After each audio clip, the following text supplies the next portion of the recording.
Hope you've seen my video on YouTube of the CVA 1849 pocket revolver. I'm going to show you today how it was loaded back then. As you see, this is a percussion gun. It uses loose powder and ball. You have to load the powder and ball through the front of the chamber and a percussion cap on the cone to ignite the charge. Now, what I mean by a loading lever, if you would look at its older brother, the 44 Walker Colt, this lever right here will allow you to load the chamber with the ball. Now, as you can see, this one doesn't have it. So I'm going to show you the way they would have loaded it back then. First things first, there's a wedge that holds the barrel on. That has to come off. Give it a good whack there.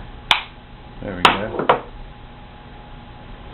So the wedge, bring the hammer to half cock, pull the barrel off, and then you're allowed to pull the cylinder off. Now, to load this takes 12 grains of black powder, and I already have a charge weighed of black powder.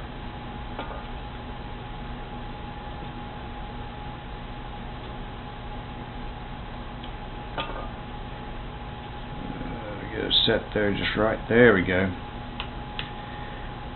As you can see here in the pan, there's not very much powder. Just a little bit. I'm going to take this and pour it into one of the chambers.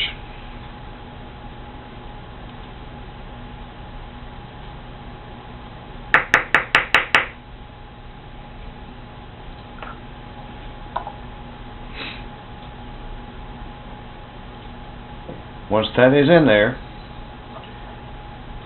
this little 45 grain lead ball, 31 caliber, 3.315 I believe is the diameter of the ball, goes on top of the chamber. Now, how am I going to ram that down? Most people today, they have a little hammer and they'll sit there and or a ball starter, and they'll sit there and pound it in. The way they would have done it in the 19th century, the cylinder pin or arbor on these old style revolvers has a concave end to it. You would place that on the end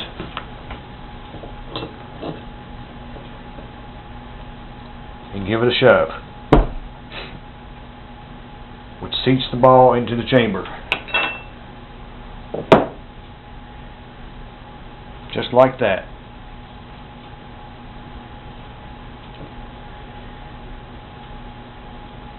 I'll show you one more time. I'll measure out a charge.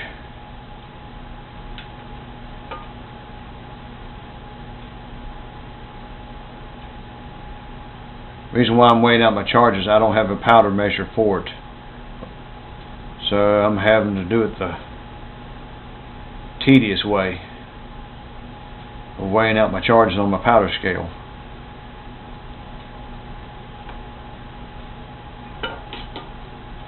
Okay, go to the next chamber,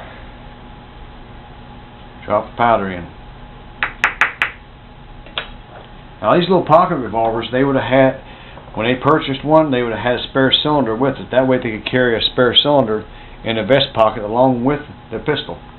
So if all 5 of these were shot, they had a quick reload. Once again, take the ball, cylinder pin, down on top of the powder. Just like that. And I would do that 3 more times. And once that is done,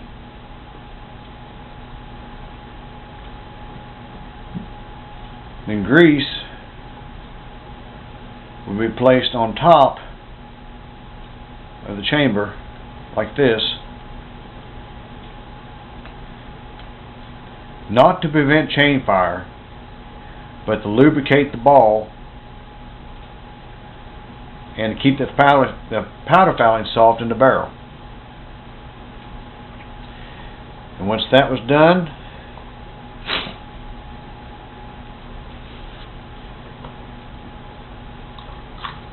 it was put back on the frame, barrel put back on,